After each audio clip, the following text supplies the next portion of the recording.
I'm Daniel Lucas, and welcome to Book 101. Book 101 is all about the books that I read for the last 40 years, and today I have my special guest.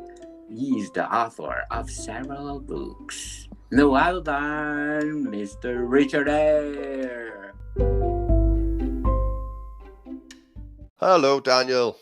Hello, Mr. Richard. Hiya. Hiya. How you doing? I'm okay. I'm okay. How are you? I'm fabulous like you. Good, good. So, how's the weather in England? It's a bit chilly. It's a bit icy, but I think it's due to warm up next week. But it's been pretty cold. Pretty cold. Yes. So, the winter is there already. Yeah. We're definitely midwinter now in England. So, how many months for the winter? Well, it just depends. We've got a funny climate in England, you know. You can never tell from one year to the next. But usually winter's around about from sort of December to about end of February, beginning of March. That's when really January and February are the coldest months, or they certainly have been, I think, over the last few years. We're still in the middle of it at the moment, but it can get really warm, you know.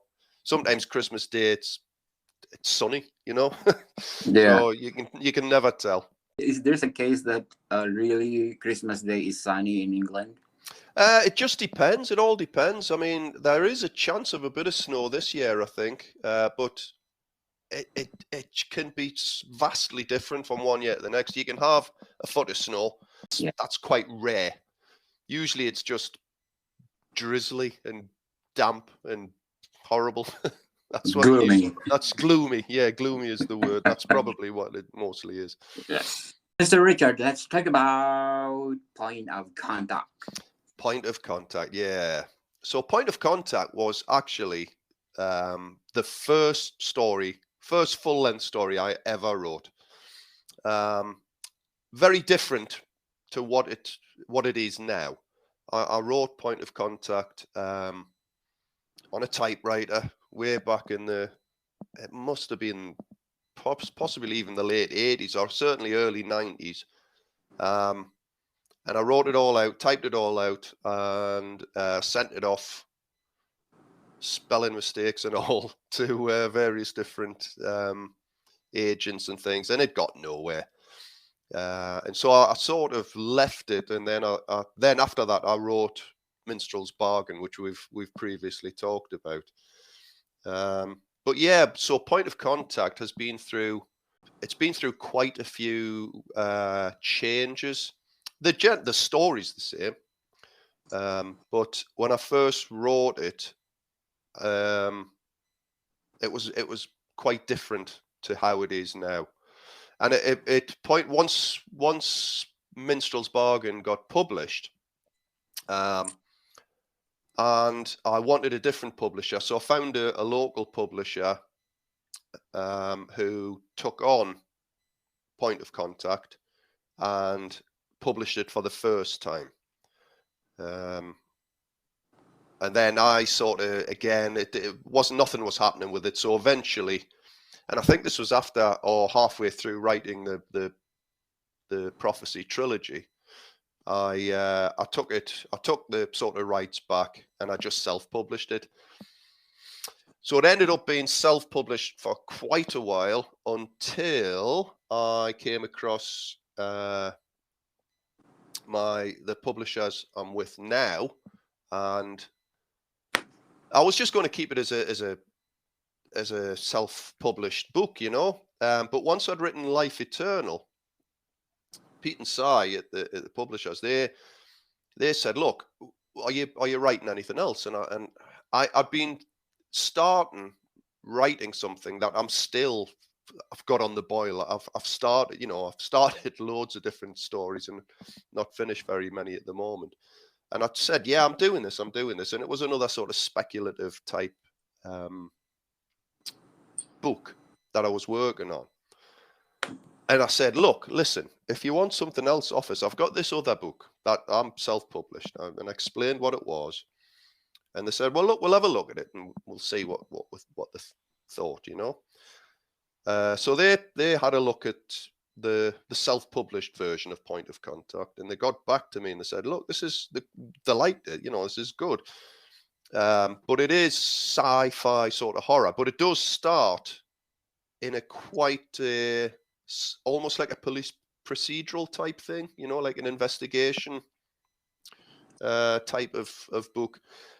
And they said, look, we'd like to do, but would you like to change it? And they were talking about turning it more into a sort of just a police thriller, based in a bit more sort of fact. And I thought about it, and I thought, no, I like Point of Contact a lot. And I think it was the first full thing I ever wrote, like I've said, and I just decided, no, I'll not bother. But then they said, well, look, I'll tell you what, we'll take it on anyway. And they did a little bit of editing, because there were mistakes, and self-published books, there always are. And they changed a few things, but the basic story is exactly the same as when I'd first self-published it. So that's how it came about, and they gave it a cover which I really like, which is sort of like a skull, but it's made out of flames. I quite like that. Yeah, so that's how it came about. Yes, and one of your readers said it was well written. Yeah, and I think that's down to, I think it is quite well written as well, but it was down to the editing as well. Pete and Si, as they always do, they're very, very, if there's one thing they're good at, it's editing, and it's making the dialogue flow better, and and just changing things and pointing things out that if you haven't got anybody to ask about, you don't. Sort of when characters are thinking things, and I was jumping around too much with that sort of thing, and to me it was absolutely fine, but I think that it might have been a little bit confusing if you were reading it and you hadn't written it. So anyway, they did all of that, and I think it's turned out quite well, and I quite like Point of Contact. Being your first book, what you learned from this? Oh, I learned how to write with Point of Contact, because there were, like I say, it's a very different. I realized later when I came back to this script that had been sat up in my loft, actually in a friend's loft for quite a while as well. I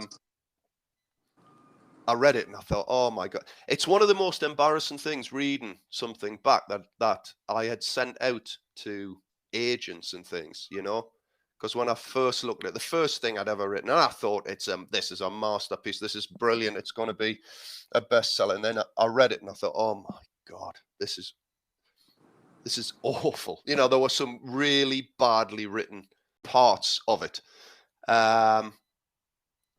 And also what I did was, when I went back to it myself, I realized, after written Minstrel's Bargain and Minstrel's Renaissance and Requiem, that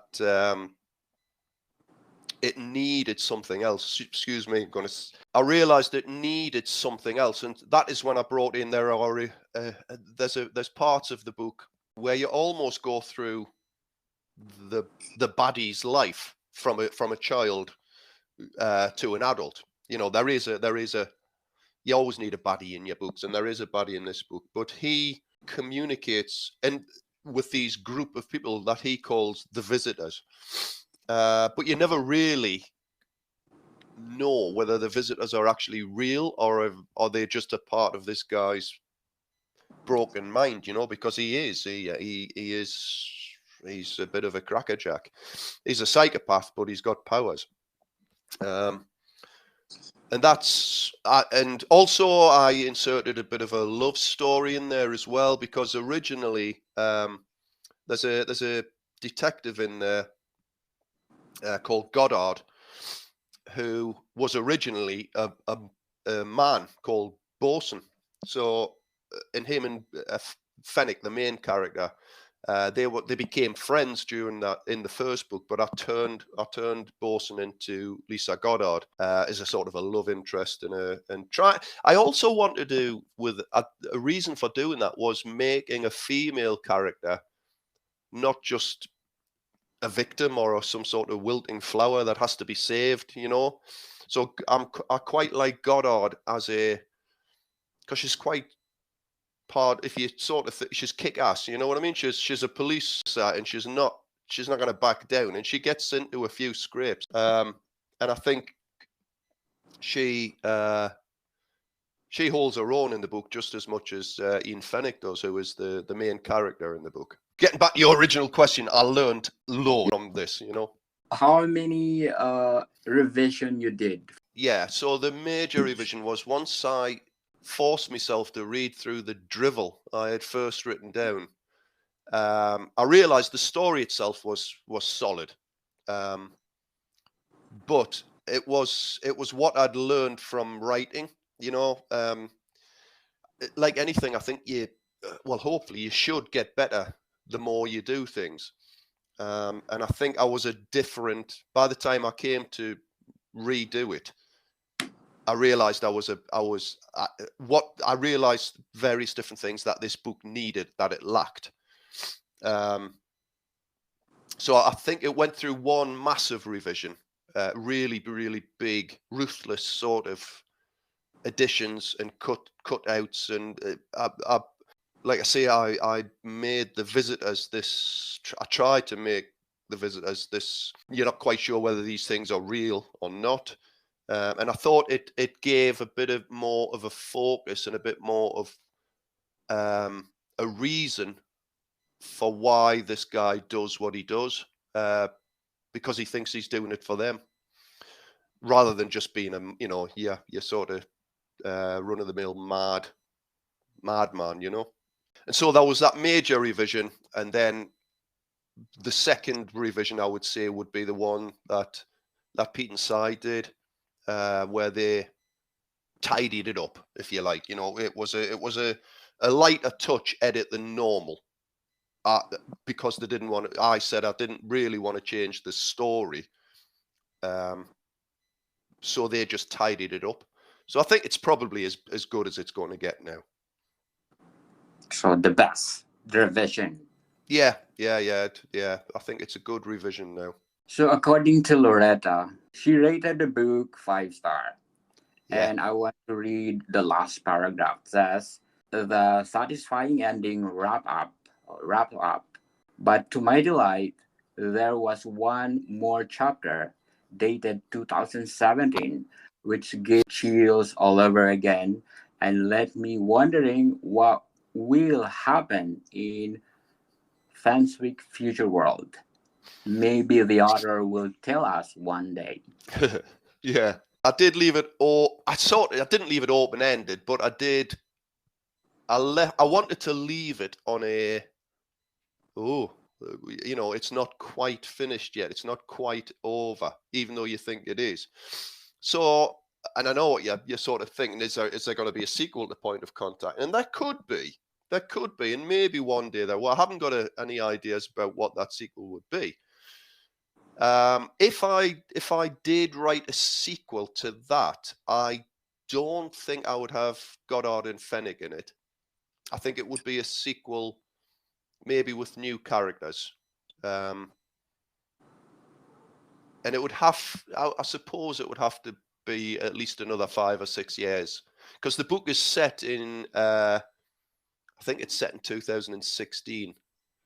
So what's that now? What year are we in now? That's 6 years ago. So you could have another sequel, I suppose.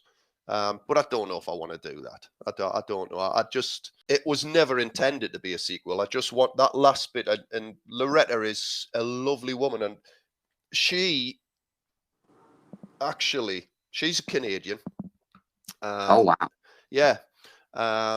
We ended up just she got in contact with me after Minstrel's Bargain, and she was just very, very complimentary. She liked Minstrel's Bargain, what it was, I was trying to do this giveaway thing, and I was trying to get this book delivered to her Kindle in Canada, and nothing was working. And she got in touch and she said, "Look, don't bother. I understand you've tried." And I said, "No, I'm gonna do it." And we got it sorted. And because that to and fro on emails, we sort of became friends, through email. And so I've made a point of sending her a copy of every book that I've written since, because she was so nice. And like I say, we became sort of friendly, I've never met her. I would love to meet her and her family, but maybe one day if I get to Canada, I'll get in touch with her. Yeah. So she was very complimentary, and I know that I did leave it open-ended, but not really. It is a standalone book in my mind, but you never know. I could one day maybe write something that was connected to it in a way, if I wanted to. If you compare a life eternal to a point of contact, what's the big difference? I would say the difference is not. I want to say pace. I don't want to say pace, but how it's obviously a life eternal takes place over 100 years, over 100 years. So the character's journey is a much longer. It's a lifetime journey, you know, or it's in Rob's case a strange lifetime, an eternal lifetime. What I wanted to do with Point of Contact, I wanted to write something supernatural, but I wanted as well. One of the earliest books I used to read, my dad used to read lots of books by Alistair MacLean and Desmond Bagley. You know, these fast-paced thriller books from the 50s, 60s, and 70s, you know? And I loved that. I loved the sort of incessant, the mystery, and then the bloke has to find out what's going on. It's usually a bloke. It was always a bloke with Alistair MacLean and Desmond Bagley.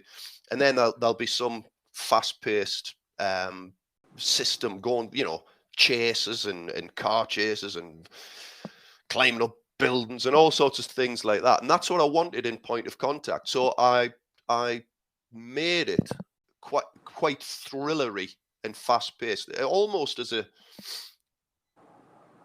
not as a sort of, not trying to copy Alistair MacLean or anything like that, but a similar type of bush, you know, everything keeps going at a very sort of quick pace. It doesn't give Fennec time to breathe very much. In the ending especially, I love the ending, and I would argue it's about the last third of the book is all building up to what happens at the conclusion of the book, you know, and it's very sort of violent and explosive and all sorts of stuff going on.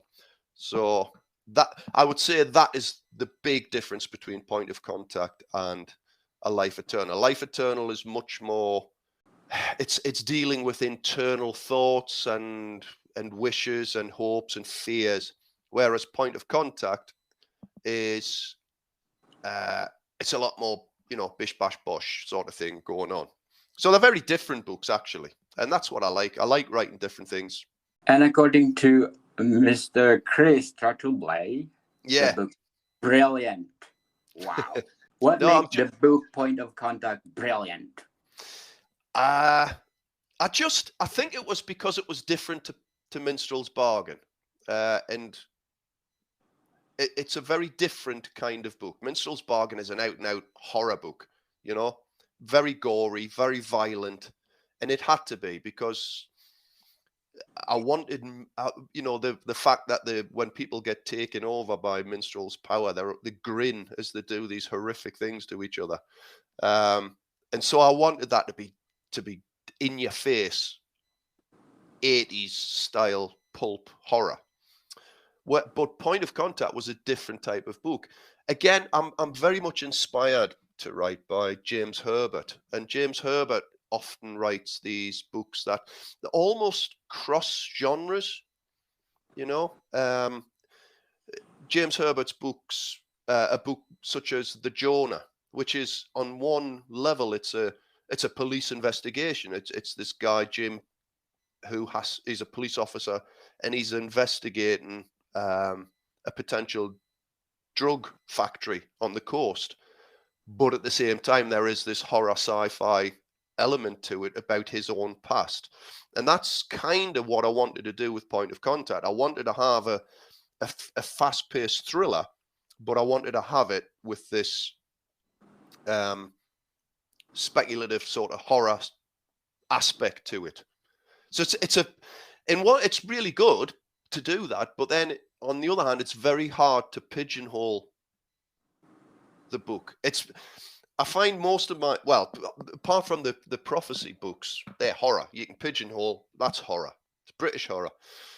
But Point of Contact, and I suppose the same for Shadow of the Knife. It's a police thriller that happens to be set in the past, like a historical thriller.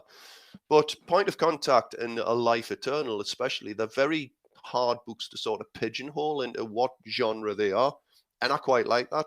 It makes it hard. It makes it harder for myself to try and market them as whatever, as a certain type of genre. But I quite like the fact that I love cross-genre books. I always have. I love things that, I like that film, Cowboys and Aliens, just because it's a cowboy film, but it's got aliens in it. You know what I mean? And I sort of quite like that idea. I love, one of my favorite writers. When I discovered H.G. Wells, and I've read all of H.G. Wells' books, and he wrote different genres. He didn't always write sci-fi, and you could argue things like The Time Machine is almost a cross-genre book. It's sort of sci-fi and horror.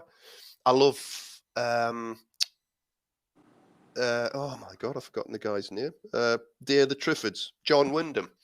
Yes. Day of the Triffids you could class as a post-apocalyptic type tale, but it's quite horror. It's quite horror-y, if you like, because of these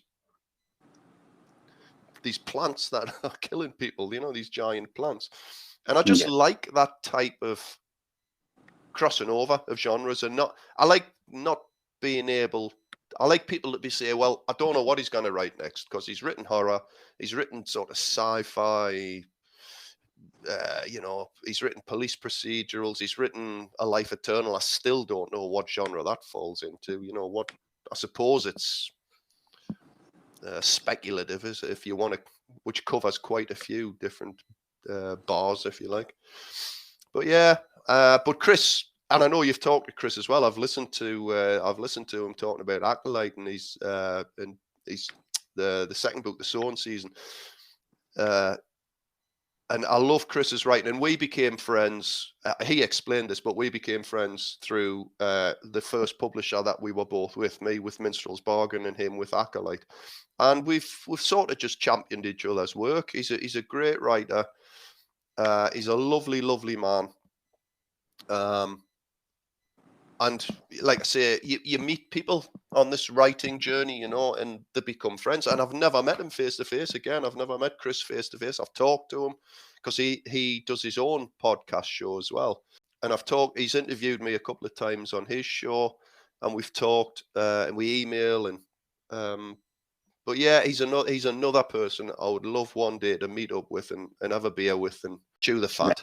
Some of your readers compare you to James Herbert and Sean Hudson. Yeah, Sean Hudson. I'll be honest with you, I've only read a few of Sean Hudson's books. I think did he write Slugs or things like that? I'm not 100% sure, but I wouldn't say, but definitely James Herbert absolutely influenced my writing. I love James Herbert, and he went through, you can sort of plot changes in his writing, starting with The Rats, which is like me, it was a pulp, horror, gory, violent horror story. And the things like The Fog and The Dark, and I suppose in a way they influenced Minstrel's Bargain a bit, insofar as it is people doing horrific things to each other because of whatever reason, because of the fog. Either this fog turns them mad, or in the dark it's a sort of malignant force which gets them to do these rotten things to each other. And I think that sort of influenced me with Minstrel's Bargain. But one of my favorite books by James Herbert isn't the one that most James Herbert fans would say is his best book, but it's called Nobody True. And I love that book simply because of the idea of what it is. And if you've never read Nobody True, to all your listeners, Read Nobody True by James Herbert. It's wonderful, and it's just so clever. It's a bloke who the main again. I suppose like A Life Eternal. It's written in the first person, and it's a guy who can have out of body experiences, and he sort of jumps around, and he learns over the years how he can control this. But he's away from his body, and then he is murdered, and so his body is dead. He's dead, but because he wasn't in his body when he was murdered, he was having this out of body experience. He just sort of is now hanging around. He's not even a ghost. He's totally invisible. Nobody can hear him or see him. And he basically he tries to discover who killed him. And he has to do it without being able to talk to anybody. It's such a clever book and such a great idea. I wish I'd written that. I wish I'd come up with that idea. It's such a good book. So yeah, definitely early on, James Herbert was a huge influence. And I think I tried to emulate in my own poor fashion the style of his writing. And people have said that, yeah, that this book as well, certainly it's very sort of Herbert-esque in the way it's written. I think I've developed my own style a little bit more since then, but I would agree that Point of Contact it's very much a hats off to Mr. Herbert, the king of it all, but as far as I'm concerned. Compare Mr. Herbert to Mr. King. What are the big difference? I think it's because Herbert is British. There's just something essentially very British about the writing of James Herbert. I do like Stephen King, and I know Chris, you were asking Chris about Stephen King as well, and he doesn't. He's right, and Chris is right in what he says. James Herbert sort of goes off on a tangent and starts talking about lots and lots of other things, and it'd be 4 or 5 pages before he gets back to where he was. And by rights, he should not be the bestseller he is, because by all the sort of laws, if there are any laws of writing, and I don't believe there are, by the way, but all the laws say, get to the point, cut out any dead ones. King himself says this. If you read On Reading, and I've read it, get rid of everything that's not necessary. And then he then he goes off on these massive tangents. But I think in some of his books, it gets in the way. But in some of the books, actually, it enhances it. Now, I would say It, about Pennywise the Clown. When I first read that, but I read that when that first came out. I think it came out in about 85. So I was about 18 or 19 then. And, oh my God, I felt for the first time reading something, and this includes James Herbert. I think it was probably the first Stephen King book I'd read as well. I just felt like I was part of the Losers Club in Derry. I actually lived through what they were going through. I've read it again recently, and it's still in a way made me feel like that, but it wasn't quite the same as when I first read it. But yeah, for me, and I've read a lot of Stephen King, but again, King is a cross-genre writer. If you read things like Rita Hayworth in The Shawshank Redemption, which is just a short story, really, but it's got nothing to do with horror or sci-fi or anything like that. It's just the story of this guy spending years breaking out of this horrible prison, and even things like The Green Mile, which is sort of speculative, but not really horror. But yeah, for me, the big thing is James Herbert is this. When I was the first James Herbert book I read was Lair, which was actually the sequel to The Rats. I'd never heard of The Rats. And I read that. I picked that up in about 1980. I was at my granddad's house and I nicked it off my granddad because it was on his table and it had this picture. And I thought, well, that looks great. It's like a rat with 2 heads with blood dripping off its fangs. I thought, I've got to read this. And then I realized once I read that book and I went through his back catalogue and I started from the beginning. I read The Rats and then I read The Fog and The Survivor and things like that. and there's just something. I don't know what makes a country unique. I don't know what makes Britain unique or Canada unique in as far as writing is, but whatever it is, James Herbert captured it. And there's just something that is so relatable. It's the ordinariness, I think. Yeah. In the rats, it's the rats are attacking a school and they're in the schoolyard, and he describes the school, and it's just like the schools I used to go to, although that's set in London, obviously, and I didn't go to school in London. But there's something about the ordinary, the extraordinary just suddenly encroaching into the ordinary in a British just street. You know what I mean? Yes. And I think that's, if anything, that's what made me fall in love with James Herbert's writing. Yeah. Who inspired you in writing Point of Contact? Herbert, definitely. That was a big influence. And certainly the biggest influence. But as I've said, I think also writers like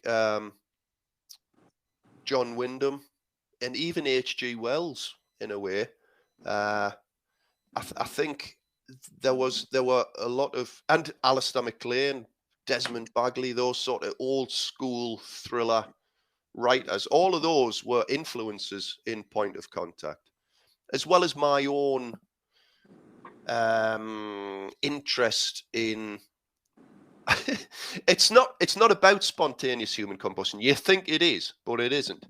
But I used to watch when I was a kid on a Saturday morning. I think it was a Saturday morning. It used to be on, and it was a show. And I don't know if you ever got it in Canada, but it was a show called Arthur C. Clarke's Mysterious World, and it was the Arthur C. Clarke who wrote 2001 and things like that.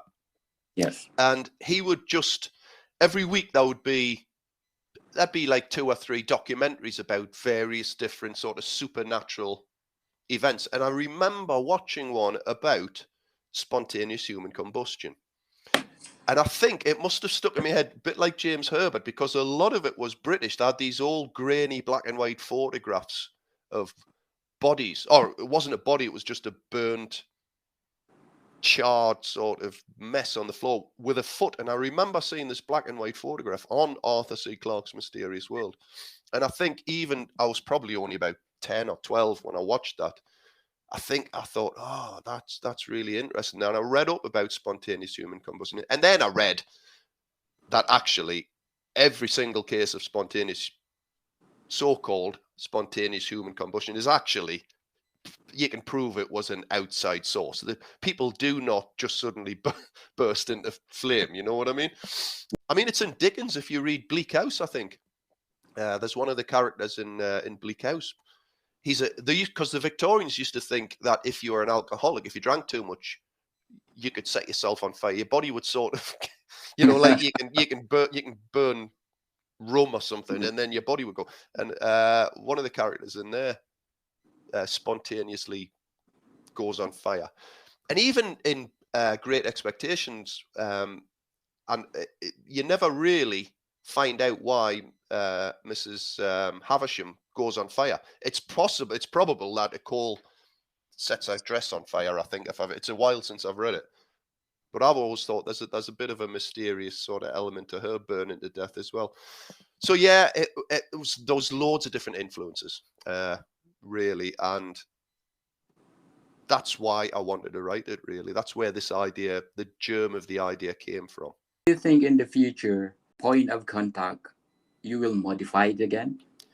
No. It is what it is. It's a bit like when I was talking to you about Minstrel's Bargain. There is a part of me, especially Minstrel's Bargain, that wants to go back to it and just edit it, not change anything or add anything or take anything out, just edit it properly, because I think it needs it, and it's just for my own, my own benefit, not for any other reason. Just to put commas in the right place and change things around and stuff like that. Maybe change the odd sentence structure, but not change anything. But I think Point of Contact is as good as it's going to be, or as good as I want it. I like it the way it is. It's a fast-paced thriller, and you can enjoy it if you are If you like thrillers, just run of your mill sort of thrillers, or you can enjoy it if you like horror or if you like science fiction. I think it's got all those elements in. And I think because of the editing that Pete and Si did with it, I think it's as good as it's going to be now. And so, no, I don't think I would change it now. What is the best highlight of Point of Contact? Definitely the conclusion. I think that is although there's one particular scene which is a vignette of this guy, this mysterious man who you follow throughout the book. It goes from his childhood in the 60s, and then there's little episodes of his life, and you start to realize that this guy has these incredible powers, but he's also quite unhinged. So I would argue that the best bit in the book is the conclusion, because I think that's just really fast. I was really proud of how I wrote that. I think I did it well. I think it keeps up the pace really good. There's loads of stuff going on. It's all quite believable, apart from the sci-fi sort of aspects of it. And I think it really leaves you a little bit breathless at the end of it. So I would say the conclusion. But then there is this other, like I say, this little vignette, and it's in the early 80s when this character is a young man. And it's a bit at a barbecue, a student's house, and a barbecue. And I quite like that one. That's quite sort of, I like the way the character comes across as this cold, quite mad character. And it's a good little vignette. So that, I would say, that's a highlight as well. I'm not going to tell you what happens, but it's good. Spoiler alert. Yeah. So according to Miss Phillips, she rated the book 5-star. It says that a brilliant cast of characters, and although the point of view changes rapidly and frequently. Yeah. Why is that? I think that is one of the things that was toned down. It is a feature of, and it's a problem with my writing that I don't see when I'm writing it. I'll change points of view. So somebody will be thinking something, and then someone else will be thinking something. And even though I think it's very clear to me, sometimes it isn't. And that was one of the, certainly in my early writing, and that was one of the things that Pete talked about and said, we have to make this clearer, because you're jumping around a lot. And I think it gets sorted. And it's just now a bit more obvious about who is not saying things, but certainly what they're thinking.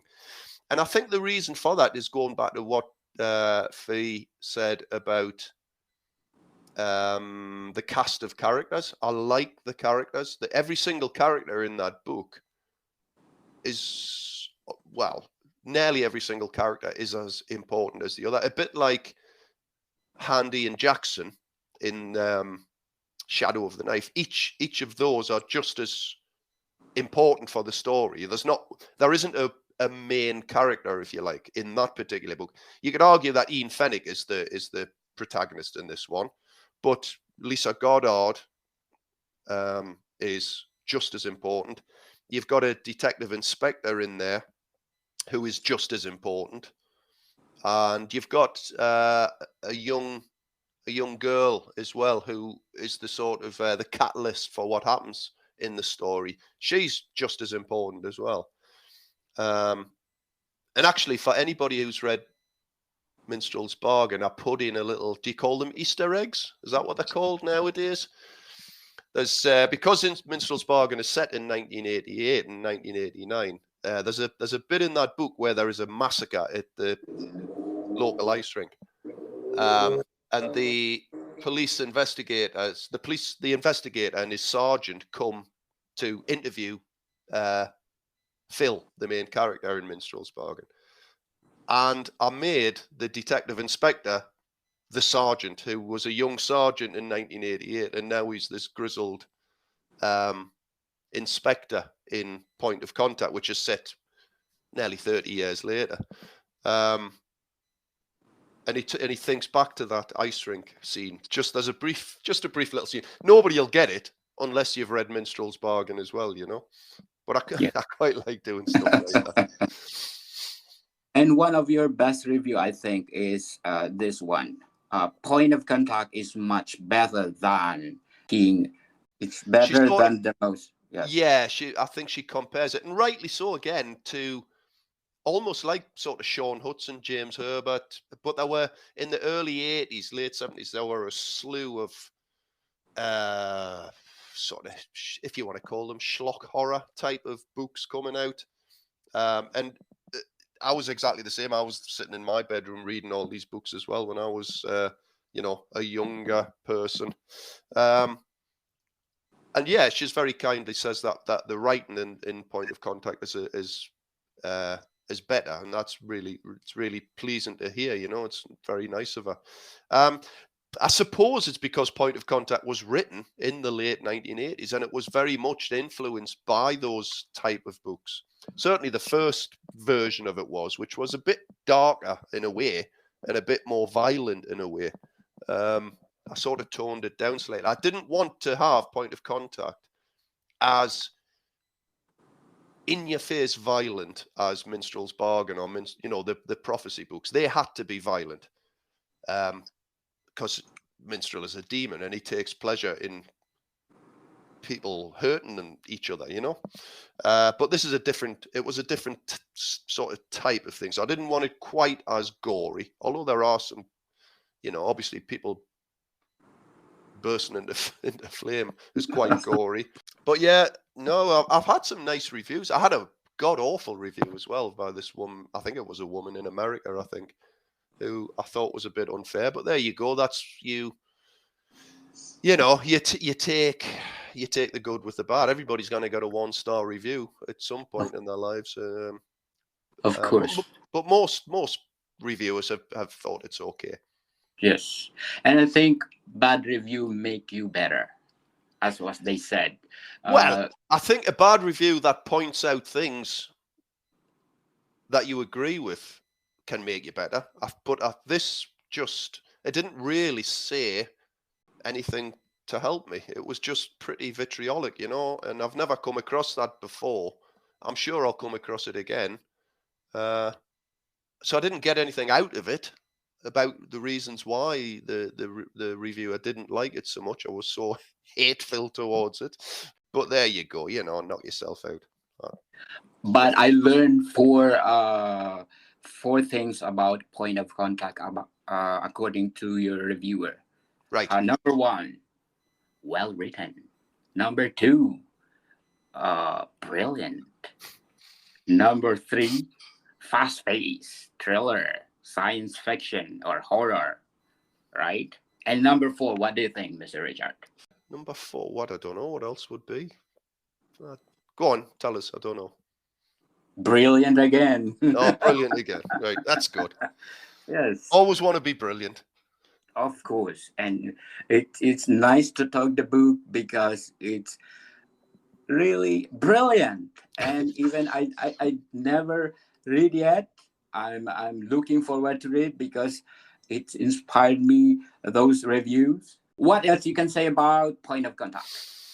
I would say Point of Contact is it's quite an easy book to read. There's no real deep philosophical thought like there is in A Life Eternal. So I would say if your interests are, you like a bit of a fast-paced thriller, you like a bit of science fiction, you like a bit of a mystery to work out, and you like a bit of action, then it'll be right up your street. You should enjoy it. It's just what it, it's what it is. It's a fast-paced sci-fi thriller. That's what it is. And if you like that, you're gonna love Point of Contact, I would argue. Definitely. So where do people buy your book? Mostly Amazon, because it is now, certainly for the because it's published. So it's on Kindle Unlimited. So if you want an ebook, it's going to have to be Amazon. The paperback is available in a lot of different places. I think it's like on the Waterstones website, the Walmart website, W.H. Smith here in the UK. And again, like all of the books, and certainly the books, the last sort of 3 books I've written, anywhere you can buy a paperback, you can order Point of Contact. Yes, definitely. And I want to tell to my listeners, thank you very much for supporting this podcast. And I want to invite you to listen to my another podcast called Food 101. It's on my 3rd season, and my 3rd season is bigger, better, and bolder. So please listen, Food 101. It's number 12 on the best food podcast on the planet. Wow. And I have my co-host and new co-host, Chef Alessandro. He's one of the executive chef in one of the 5-star hotel in downtown Toronto. Please do check Food 101. And Mr. Richard, if you have a movie contract of Point Contact, is it the same title of the movie? Definitely. I think Point of Contact is a really good title. I love it. Because it puts across that thrillery type, action thriller, but it's got everything to do with what the story is about. It is the story in 3 words, really. It's the point of contact. So, you keep doing this to me, and you keep saying, "Oh, when you get, if they made a film," and you keep getting us thinking about stuff like that. So, I even, you know what? I sometimes, in my own head, I have a cast of actors who I would like to play various different people. And for Ian Fenwick, it would be Douglas Scott, the Scottish actor. He's a great actor, and he's sort of he fits that sort of ethos of Ian Fenwick, I think, perfectly. But then again, people have very different ideas of who should play different characters. But yes, Netflix, Amazon, come on, give us a contract, man. Definitely. Turn it into a series. Is it possible Point of Contact to be a movie or to be a series? I think it could be both. Yeah, I think because it's quite a linear type story, and it's got these flashbacks in them. I think it would make a very good. I think they call them limited run series, don't they? You could definitely get one good series out of Point of Contact, which possibly would be better than a film. I think these Netflix and Apple TV and all of these things now, Disney, this would be getting all these big stars, don't they, doing TV series rather than movies nowadays. And I think that's got to be only a benefit for any authors who are lucky enough to for this to happen to them. Because I think a book condensed into a 2-hour movie is you've always got to leave things out. You've always got to change things around. It's never the same as the book. Whereas a series, if you've got 6 or 8 hours instead of 2, then you can get a lot more into it. You can tease a lot more of the actual writing out, I think. So yeah, come on, Netflix, turn it into a series. Yes, definitely. All the books that you written, is it Point of Contact is the least or the top 5? How many books have I actually written? I've got 6. So, of course, I've got to put Point of Contact in the top 5. Was the first thing I ever wrote. It got me started in a way all those years ago as a writer, and I like its cross-genre type fast-pacedness. And so it's one of my wife's favorite of my books. She likes that one a lot. She thinks it's a good yarn, you know what I mean? It's it's not old-fashioned, but it's almost like it's a rip. There used to be a series on the telly called Ripping Yarns, and that's what it is. It's a good story you can just lose yourself in for a few hours, So yeah, definitely top 5. Thank you, Mr. Richard. Thank you, Daniel, for having you. I forgot. Shout out to the people listening in Estonia. I'm at number 53. Thank you so much. And of course, again, Jamaica at number 62, Ghana at 113, Myanmar at 115, and Canada at number 24. Thank you so much for supporting this podcast. Thank you, Mr. Richard. Thank you, Daniel. You take care. More to come, people. See you soon.